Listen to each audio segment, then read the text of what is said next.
अस्सलाम वालेकुम नाज़रीन, आप देख रहे हैं नसीम ज़हरा एट पाकिस्तान। सियासी सूरत हाल ने लगता है एक बड़ा दिलचस्प मोड़ ले लिया। आप सुन रहे थे कि राना सनाउल्लाह साहब आज कह रहे थे, सुनिएगा क्या कहते हैं वो सीएम के हवाले में। अगर चौधरी परवेज़ इलाही साहब उनकी वजारत आला छोड़ के हमारी तरफ आते हैं और किसी नए बंदोबस्त पे तैयार होते हैं तो वो एक ऐसा मरहला होगा कि जिसके मतलब बाद में सोचा जा सकता है। कह रहे सोचा जा सकता है। और ये याद रहे कि चौधरी शुजात को मिलने गए आसिफ अली जरदारी साहब, हमारी नज़र में तो वो किंग मेकर हैं, कुछ बोले ना बोले लेकिन सेंट्रल रोल उनका है कि बात आगे किस तरफ बढ़ेगी। और एक और भी दिलचस्प बात है कि क्या राना सनाउल्लाह साहब ये जो है ये कोई अपनी किसी सोच विचार के कोई पार्टी पोजीशन, कोई पीडीएम की पोजीशन बयान कर रहे हैं, या आज वो इतने खुश हैं क्योंकि उनके साथ क्या हुआ है ज़रा देखिएगा। जो आज उनको बरी किया गया है उस केस में जिसके बारे में शहरियार अफरीदी साहब क्या करते हैं, सुने। ए टू जी तमाम सबूत जो हैं वो इंशाल्लाह कोर्ट ऑफ लॉ में पेश किए जाएंगे। तकरीबन 3 हफ्ते राना सनाउल्लाह साहब की गाड़ी को, राना सनाउल्लाह साहब की मूवमेंट्स को हर लेवल पर ऑब्जर्व किया गया, गेज किया, उसकी फुटेजेस, तमाम तर चीजें हमारे पास मौजूद। तो बस ये वो केस था नाज़रीन, आपको मालूम है, जिसमें कि राना सनाउल्लाह साहब को बंद भी किया गया था और बड़ी अजब एक दास्तान थी कि वो हेरोइन लेके तो वो चले थे गाड़ी की डिक्की में रख के। तो ये सब बहुत सी बातें हैं और बात से फिर बात निकलेगी। हमारे पास ऐसे शख्स मौजूद हैं, ऐसे जर्नलिस्ट, कॉलमनिस्ट हैं जो कि उनसे बेहतर कोई इन्फॉर्म्ड नहीं हो सकता सियासी मामलात पे, क्योंकि पाकिस्तान के जो all the political players and power players सब के सब किसी ना किसी पॉइंट पे जाके हामिद मीर साहब में कन्फाइड करते हैं। थैंक यू हामिद साहब, thank you coming to the show. हाँ अच्छा जी, तो अब बताएं ना, सबसे पहले शुरू करते हैं पंजाब से। पंजाब में हो क्या रहे? आसिफ अली जरदारी साहब गए, चौधरी शुजात को मिले, फिर ये कहा कि जी अनहोनी होनी नहीं हो सकती। फिर चौधरी शुजात ने आपके शो में क्या कहा? आपने कहा जी ये आपस में बातचीत तो नहीं कहा, अलग हम कहाँ हुए थे, हम तो साथ ही हैं। फिर है क्या किस्सा, क्या? मैं वैसे ना बिल्कुल भी इस किस्से में इंटरेस्टेड नहीं हूँ। मुझे पता है आप नहीं इंटरेस्टेड। आज 10 दिसंबर है, इंटरनेशनल ह्यूमन राइट्स डे है, मुझे पता है। और राना सनाउल्लाह साहब जो हैं वो एक झूठे केस में मुलव्वस हुए थे और आज 10 दिसंबर के दिन उनको बरी किया गया है। तो मैं तो इस सिंबलिज्म इसमें ढूंढ रहा हूँ। जज साहब को पता नहीं अंदाजा था कि आज 10 दिसंबर है या नहीं है, लेकिन उसकी भी बात कर लेते हैं। नहीं, उसकी बात तो मैं खुद ही करूंगा ना। मैं आपके सवाल की तरफ घूम घुमा के आऊंगा। हमने भी तो राना साहब की कहानी सुनाई है ना। हाँ, तो देखे ना, राना साहब जो हैं वो जब लाहौर में जेल में बंद थे तो मैं उनको मिलने जाया करता था, तो बहुत उनके बुरे हालात थे वहाँ पे और उन पर चींटियाँ छोड़ दी गई। उनके सेल में पहले चीनी फेंकी गई। इस दफ़ा जब जेल में थे, जब वो जेल में थे, इमरान खान साहब की जब हुकूमत थी, तो एक तो उनके पास कोई वो गद्दा नहीं था, कपड़े नहीं थे, कुछ भी नहीं था, और वो फेंक देते थे और चींटियाँ आ जाती थी। और फिर राना साहब ने रात को सोना होता था, सोए कैसे? तो ना वो चींटियों से बचने के लिए नाक में और कानों में ना वो रुई दिया करते थे ताकि मुझे तंग ना करे, आंखें बंद कर लेते थे, चींटियाँ तंग करती थी। तो अब वो वज़ीर दाखिला हैं, उनके दौर में आज़म स्वाति साहब को इस्लामाबाद से गिरफ्तार किया जाता है, अब बलूचिस्तान ले जाते हैं। बलूचिस्तान की अदालत कहती है स्वाति पे के तमाम केस ख़त्म। एक स्पेशल जहाज़ कराची से जाता है वहाँ पे, उनको लेके वो सिंध चले जाते हैं। तो ये है पावर पॉलिटिक्स। जो कल राना सनाउल्लाह के साथ हो रहा था वही आज आज़म स्वाति के साथ हो रहा है। तो वो इमरान खान जो कहता था परवेज़ इलाही पंजाब का सबसे बड़ा डाकू, तो उस डाकू को पहले इमरान खान साहब ने जफ्फी डाली, माथा चूमा, हाथों को बोसा दिया और कहा डाकू साहब आप हैं मेरे चीफ मिनिस्टर। और अब जब इमरान खान साहब ने फैसला किया कि मैंने पंजाब असम्बली तोड़नी है, तहलील करनी है, तो वो तमाम असहाब जो कुछ महीने पहले परवेज़ इलाही साहब की बेवफाई पे कहते थे आपने तो दुआए खैर की थी, ये आपको क्या हो गया, तो अब वो फिर से परवेज़ इलाही साहब के कदमों में गिर के उनकी कदम बोसी के लिए तैयार हो गए। बड़े अफसोस की बात है। तो अगर राना सनाउल्लाह साहब जो हैं मेरे बड़े मोहतरम दोस्त हैं, अगर वो परवेज़ इलाही साहब को वैसे ही जफ्फी डालना चाहते हैं जैसी जफ्फी इमरान खान ने डाली, तो फिर इमरान खान में और नवाज शरीफ में और आसिफ जरदारी में क्या फर्क हो गया? तो इसलिए ये पावर पॉलिटिक्स है, और मैं इस पावर पॉलिटिक्स पे इसलिए गुफ्तगू नहीं करना चाह रहा कि मुझे आज ना इंटरनेशनल ह्यूमन राइट्स डे पे ये जो डेवलपमेंट्स अभी आपने सुनाई है ना और क्लिप्स चलाए हैं, मुझे ऐसा लग रहा है बदबू आ रही है, ताफुन। तो मैं इस ताफुन से परहेज करना चाहता हूँ। तो आपने इस मुल्क में रह के अगर सियासी तज्जिया निगाह रहे हैं और इस बदबू से ताफुल करना चाहते, फिर आप करना क्या चाहते हैं? भाई आज है 10 दिसंबर, इंटरनेशनल ह्यूमन राइट्स डे है। आज कोयटा में ऑल पार्टीज कॉन्फ्रेंस थी जबरी गुमशुदगियों के खिलाफ, ठीक है।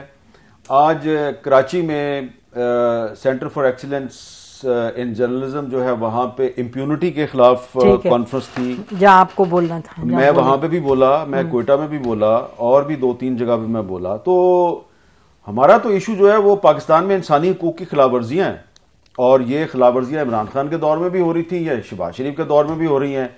तो अब इमरान खान और शहबाज शरीफ का मसला है, परवेज लाई को जफ्फी कौन डालता है, ठीक है। और परवेज लाई साहब जो हैं वो किसी कुर्सी के साथ जफ्फी डालने के चक्कर में वो छोड़ना ही नहीं चाहते कुर्सी को। तो कुर्सी कौन छोड़ना चाहता तो है? मैंने जब चौधरी शुजात साहब से पूछा कि चौधरी साहब ये वो आप पर बड़े इल्जामात लगे थे कि आपका जो बरखुरदार है उसने आसिफ जरदारी से डॉलर खा लिए, उन्होंने कहा छोड़ो इन बातों को, हमारी उनसे कोई लड़ाई नहीं। तो फिर उसके बाद वो जरदारी साहब भी उनके पास चले गए, अब सालिक साहब भी जो है वो चले गए, मैं लंदन बैठे हैं, उनकी नवाज शरीफ से मुलाकातें हो रही हैं। बिल्कुल। तो पुरानी मोहब्बतें जाग उठी हैं। इसलिए नसीम जरा साहब, ये जो पाकिस्तान की पावर पॉलिटिक्स है ना, इसमें से अगर कोई मेरा मेहरबान कोई इनकलाब तलाश कर रहा है या कोई तब्दीली तलाश कर रहा है तो वो बहुत ही बेवकूफी कर रहा है। बेवकूफ नहीं चले, बहुत ही कोई बेचारा ये बेवकूफ जरा सख्त चले, ठीक है ठीक है। हम जैसे अगर करते हैं बात तो हम बेवकूफी होती है, लेकिन अगर आम शहरी कहता है तो बेचारा तलाश में होप की, वो अपने ख्वाबों का असीर है, बेशक ख्वाबों का असीर, इस तरह का लफ्ज इस्तेमाल कर देते हैं। ख्वाबों का वो चाहता है कि मेरे ख्वाब जो है वो पूरे हो जाएं। वो कभी इमरान खान में अपने ख्वाबों की ताबीर ढूंढता है, कभी वो शहबाज शरीफ में ढूंढता है, कभी जनरल बाजवा में ढूंढता है।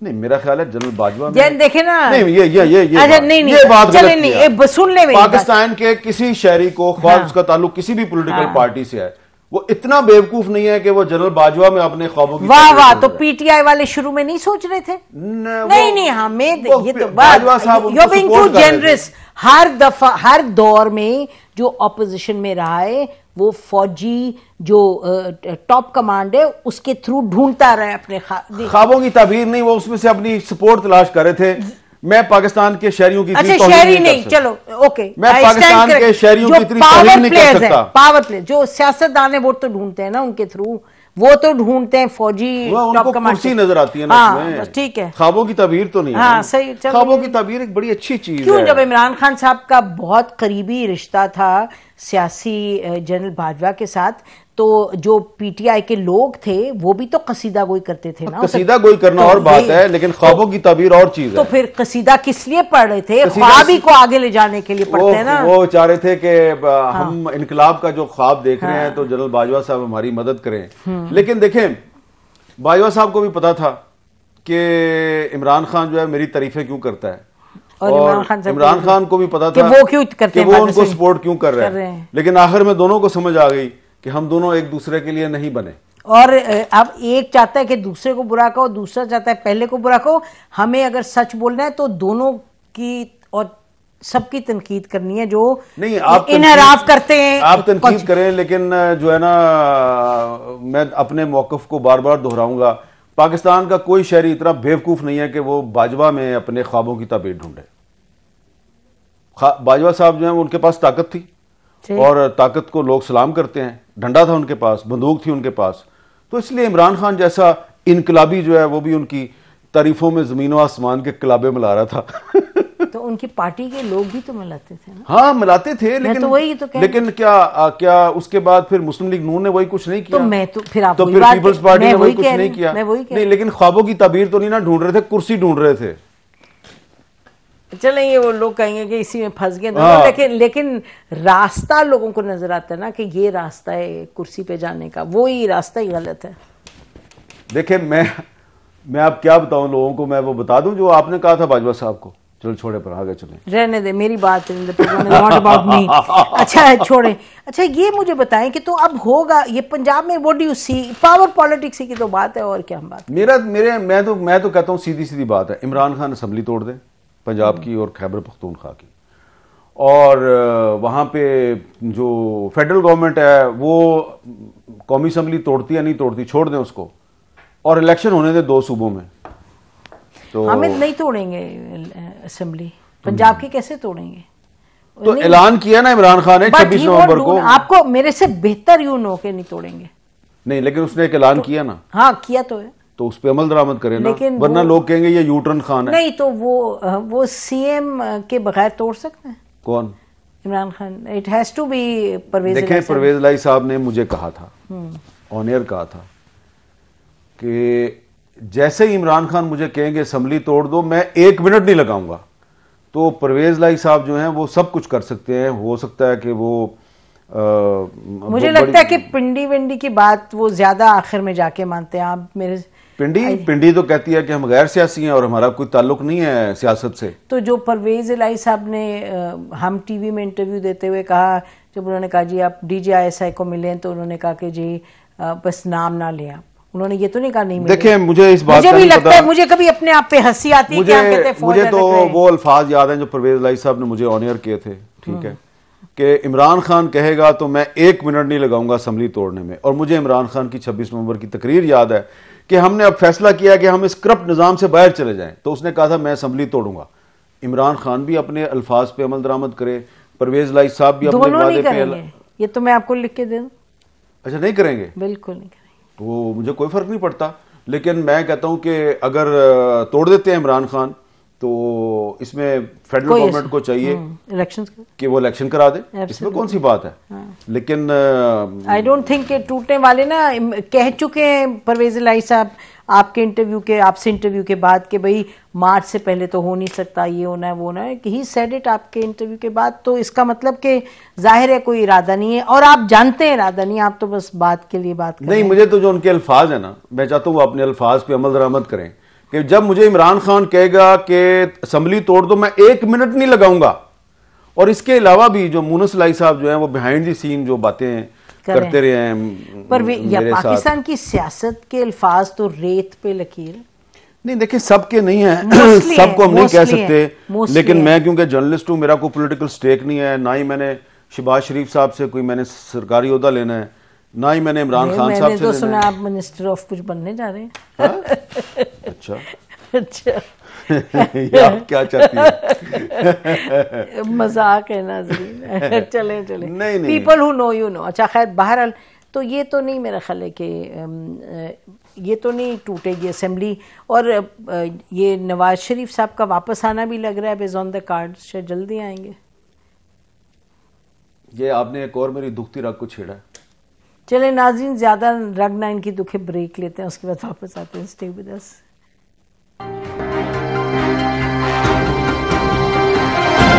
वेलकम बैक नाज़रीन। हमारे साथ हामिद मीर साहब तशरीफ रखते हैं, उनसे बात करते हैं। जी हामिद, तो नवाज शरीफ साहब के वापस आने का वो हमने देखा कि चौधरी सालिक हुसैन खड़े हुए लंदन में कह रहे थे कि जी हमने तो मियाँ साहब से कहा आएँ, और फिर राना साहब ने कहा आएँ और आके इलेक्शन कैंपेन चलाएं। हम 2-2.5 साल से कह रहे हैं कि मियाँ साहब आएँ, इसलिए हम कह रहे हैं कि जब नवाज शरीफ साहब पाकिस्तान से जा रहे थे तो हमें यह बताया गया था उनकी तबीयत बहुत ख़राब है, उनकी मेडिकल रिपोर्ट्स जो है वो हमारे सामने रखी गई थी। हमें कहा गया कि इनको ना भेजा तो कुछ हो जाएगा, हमने भी शोर डाल दिया। और अब हमें कहते हैं कि हम उनके पिट्ठू नहीं। उसके बाद सुने ना फिर क्या हुआ। फिर इस्लामाबाद हाई कोर्ट ने जस्टिस अतर मिनल्ला साहब जो अब सुप्रीम कोर्ट में चले गए, उन्होंने उनको कुछ चंद हफ्तों के लिए जाने की इजाजत दी थी, ठीक है। उसके बाद वो चले गए और फिर वो वापस ही नहीं आए, और फिर काफी दिन गुजर गए। फिर उन्होंने कहा कोविड की वजह से वो नहीं आ रहे। तो जाहिर बात है पाकिस्तान के जो लोग हैं, नाजरीन हैं, वो बड़े समझदार लोग हैं। वो फिर जिधर भी मैं जाता था कि आप तो कहते थे कि नवाज शरीफ जो है वो जाएगा तो मेडिकल चेकअप करा के वापस आ जाएगा, और अगर वो ना गया तो हो सकता है कि कुछ हो जाए। और फिर आपने एक दफा ये भी कहा था कि अगर वो वापस ना आए तो मैं बड़ा शोर मचाऊंगा। तो मैंने काफी शोर भी मचाया, लेकिन मेरे शोर मचाने का कोई असर नहीं हुआ। नवाज शरीफ साहब वापस नहीं आए। अब 2-2.5 साल गुजर गए हैं और अब वो वापस आ रहे हैं जबकि शहबाज शरीफ साहब वजीर आजम बन गए। तो अब उनका आना या ना आना जो है वो मेरे लिए तो मैटर नहीं करता, क्योंकि उनको पहले आना चाहिए था, ताकि हमने जो पोजीशन ली थी अवाम के सामने मेडिकल रिपोर्ट्स की वजह से, बिल्कुल गत हमारी बनी है मेडिकल रिपोर्ट्स की वजह से, तो या तो नवाज शरीफ साहब आगे बताएं कि वो मेडिकल रिपोर्ट्स गलत थी, और ये भी हमें बताएं कि उनको किसने कन्विंस किया कि आप पाकिस्तान से जाएं। और क्योंकि उससे पहले तो आप कहते थे कि जनाब मैं तो सौदेबाजी नहीं करूंगा और मैं तो जाऊंगा नहीं और मैं वो नवाज शरीफ नहीं हूं, मैं तो कोई नया नवाज शरीफ बन गया हूं। तो फिर अभी तक आप वही पुराने नवाज शरीफ ही हैं।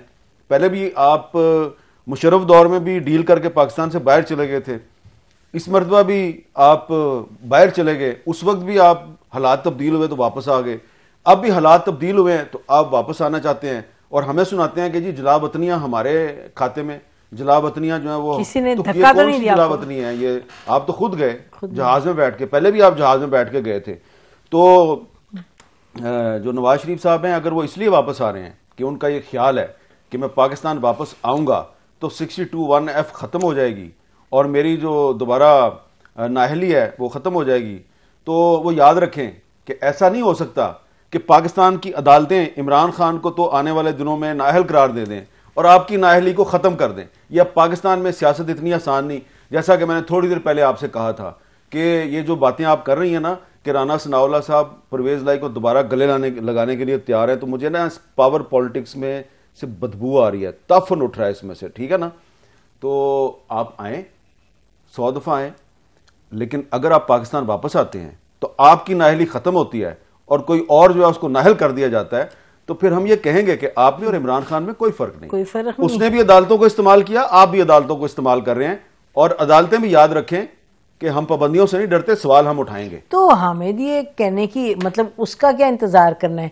शहबाज शरीफ साहब का केस जैसे खत्म हुआ है, ये उस पे भी वो तो डेली मेल ने माफी मांगी है। नहीं, वो तो उसकी बात नहीं, मैं जो यहाँ जो केस जिसमें जिसमें 6 देखिए शहबाज शरीफ भागा तो नहीं ना पाकिस्तान से, नहीं बिल्कुल नहीं भागा, इधर ही रहा है ना। नहीं पिछली दफा भी नहीं जाना चाहते, जबरदस्ती तो भेजा था। इसलिए शहबाज शरीफ साहब जो है उन्होंने यहीं पर पाकिस्तान में रह के मुकदमात का सामना किया है, सारे मुकदमात खत्म किए हैं और उनकी अच्छी बात यह है कि वो उन्होंने अपने भाई की जो पॉलिटिक्स है उसे ऐलान लातलकी भी नहीं किया। तो अगर नवाज शरीफ साहब पहले वापस आ जाते ना 1-1.5 साल पहले तो शायद मेरे लहजे में इतनी तलखी ना होती, लेकिन क्योंकि उनके पाकिस्तान से जाने में हमारा बड़ा किरदार था, हमने बड़ा रौला डाला था, बिल्कुल तो हमें तो बड़े बड़े लोगों ने और अलकबात से नवाज शरीफ साहब ने उसके बाद नवाज शरीफ साहब ने कभी एक दफा कोई मैसेज तक नहीं भेजा, कोई कॉल तक नहीं की यार कि आप लोगों ने बड़ा शोर डाला था मुझे पाकिस्तान से भिजवाने में, तो असल में ये प्रॉब्लम हो गई है, ये प्रॉब्लम हो। हम जब भी हम उठाते थे सवाल कि भाई नवाज शरीफ साहब चंद हफ्तों के लिए गए थे मेडिकल चेकअप के लिए, अभी तक वापस क्यों नहीं आए, हम सवाल उठाते थे, कभी किसी ने जवाब ही नहीं दिया। नहीं तो मैं आपको जवाब बताती हूँ, आज क्या कह रहे थे चौधरी साले, वो कहते जी किसी ने कहा जी वापस कब जाने, उन्होंने कहा जी वो जो डॉक्टर्स ने भी बताना, यानी कि वो जो एक अब क्या मैं लफ्ज इस्तेमाल देखिए मैं आपको जो एक मजाहिया बात है डॉक्टर वाली, वो तो अभी तक वो खींचते चले जा रहे हैं। आज एक प्रेडिक्शन करता हूँ, ये मेरी प्रेडिक्शन है कि ये जो इस वक्त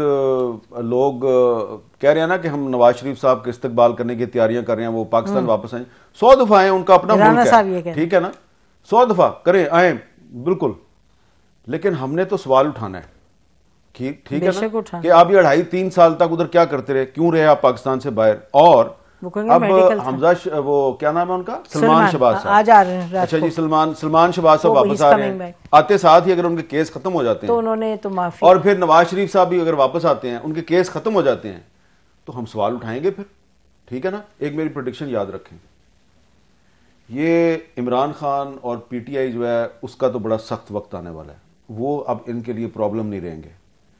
इस हुकूमत के लिए आने वाले दिनों में मैं और आप, हमारे जो सवाल हैं इंशाल्लाह वो एक प्रॉब्लम बनेंगे और इन्होंने हमारे साथ वही सलूक करना है जो इनके साथ इमरान खान करता रहा। ये मेरी प्रेडिक्शन याद रखें।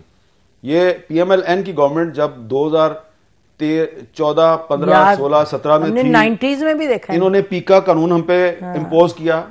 इन्होंने नवंबर 2017 में एक एग्जेक्टिव ऑर्डर के जरिए तमाम टीवी चैनल्स पर पाबंदी लगा दी और उसको ऑन किया, ठीक है।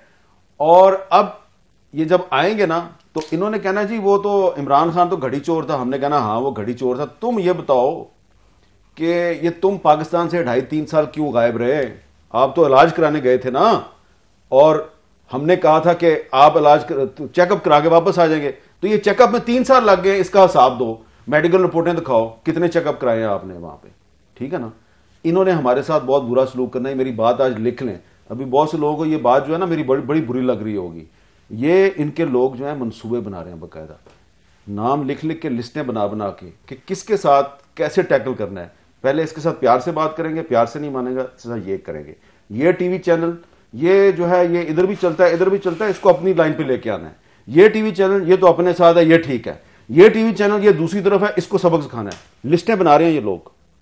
और तो क्या मतलब हामिद आप इंतजार क्या करें? अभी भी जरा थोड़ा सा ज्यादा क्रिटिसाइज कर लो तो ये तो आते नहीं आपके प्रोग्राम्स में ना है। नहीं, मैं I don't care but I am just saying, मैं कह रही हूं कि पेश इनमें सकत तो नहीं है। एक मेरी बात याद रखें, पीपल्स पार्टी वालों में सकत है। नहीं, पीपल्स पार्टी अच्छा, वालों की भी कोई सकत नहीं मैंने है। पीपल्स पार्टी वाले भी जो फ्लड की कवरेज में जब हाँ मुझे वो याद है, तो पीपल्स पार्टी का जो गुस्सा है वो भी मुझे पता है, ठीक है ना। और अभी पिछले दिनों भी मुझे बड़े गुस्से भरे पैगाम जो है वो मिलते रहे हैं। ये पीपल्स पार्टी जो है इससे भी सवाल करने की जरूरत है कि क्या चक्कर है भैया आप में कि अली वजीर जो है उसको बंद करना है। मुकदमा जो है वो खैबर पख्तूनख्वा में होता है, आप उसको बंद कर देते हैं कराची में।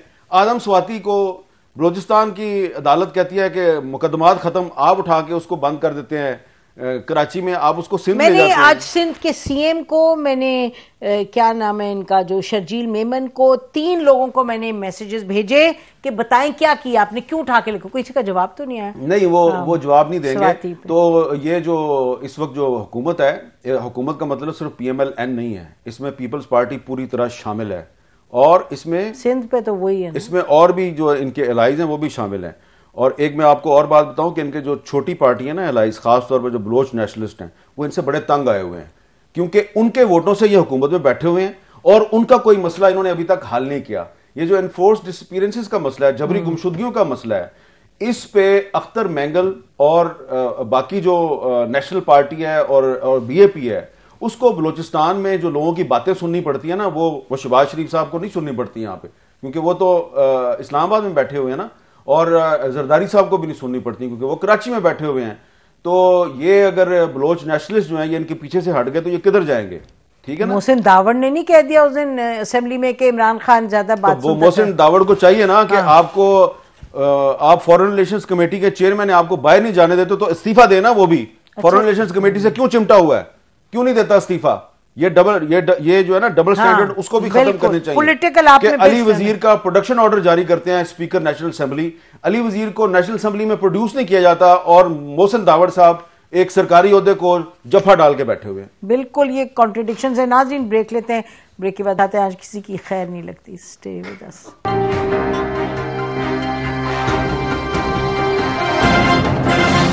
वेलकम बैक नाज़रीन।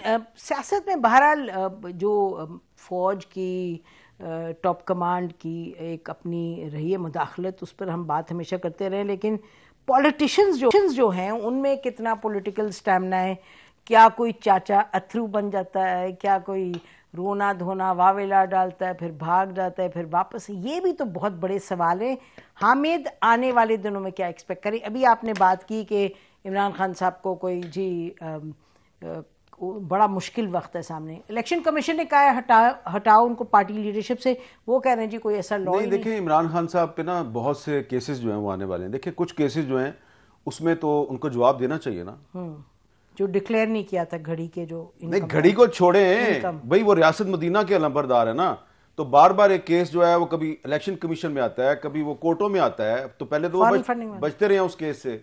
उनकी बेटी का जो मामला है, ठीक है, अब तो आ गया सामने। देखिए ना, अब मैं आपको ये इसलिए बात कह रहा हूं कि बाबर अवान साहब जो है जब ये लॉ मिनिस्टर थे पीपल्स पार्टी के, तो मेरे एक शो पे इमरान खान साहब के साथ ये बैठे हुए थे और बाबर अवान साहब ने इमरान खान साहब की जो बेटी का इशू है उस पर बिलो द बेल्ट गुफ्तगू की। उस प्रोग्राम के बाद 10 साल हो गए उसको, मैंने कभी बाबर अवान को नहीं बुलाया। तो आज इमरान खान जो है वो बाबर अवान के बगैर आगे नहीं चलता, अच्छी बात है, ठीक है। तो मैंने ये अब इशू इसलिए रेज किया है कि ये अदालतों में आ गया है और इमरान खान साहब से जो है वो हमने भी प्राइवेटली ये बड़ी दफ़ा कहा कि इस मामले को रिजॉल्व करो, वो रिजॉल्व नहीं कर रहे। तो अब अगर ये अदालतें रिजॉल्व करेंगी तो इसमें सवाल पैदा होता है ना कि आप या तो रियासत मदीना की बात ना करें, ये आपका बिल्कुल पर्सनल मामला है, ठीक है, इसमें फाइनेंशियल करप्शन का मामला भी इन्वॉल्व नहीं है, लेकिन कोई एक अखलाकियात को, फैमिली वैल्यूज भी तो कोई चीज़ होती है। बेटी खुदा की रहमत है, तो अगर आप खुदा की रहमत को अडॉप्ट करने के लिए, एक्सेप्ट करने के लिए तैयार नहीं है, तो रियासत मदीना की बात तो ना किया करें फिर आप। तो इसलिए ये एक अहम इशू है। अगर पाकिस्तान के आइन के आर्टिकल 62(1)(f) के तहत नवाज शरीफ और दीगर जो सियासतदान हैं, जहांगीर तरीन, उनको आप कहते हैं कि ये सादिक और अमीन नहीं, आप उनको डिस्क्वालीफाई करते हैं, तो इसमें सादिक और अमीन में सिर्फ फाइनेंशियल करप्शन जो है, माली बेजाबतगी नहीं आती, इसमें ये चीज भी आती है। तो इसका भी एक दफा तय होना चाहिए। अगर वो उनकी बेटी नहीं है तो इमरान खान साहब अदालत में आके एक सबूत दें कि नहीं वो मेरी बेटी नहीं है, अगर है तो उसको अडॉप्ट करें। तो और ये मामला वो लटका रहे हैं, लटकाए जा रहे हैं, सबको पता है। तो लेकिन अब ये मैं समझता हूं कि ये मामला जो है वो इमरान खान साहब को अब इस पर कोई स्टैंड लेना पड़ेगा, यस या नो। एक बात कहें तो उनका जो फॉलोअर है वो, अगर वो यस कह देंगे, फॉलोअर कहेगा यस, हाँ, बिल्कुल, और अगर वो नो कह देंगे, फॉलोअर कह देगा नो। बिल्कुल। तो एक तो ये मामला बड़ा इंपॉर्टेंट है ये इखलाकी लिहाज से, इसलिए कि आप रियासत मदीना के लंबरदार हैं, बाकी कोई रियासत मदीना का लंबरदार नहीं है। दूसरी बात यह है कि फॉरेन फंडिंग वाला भी है। तीसरी बात यह है कि जो घड़ी वाला मामला है ये भी है।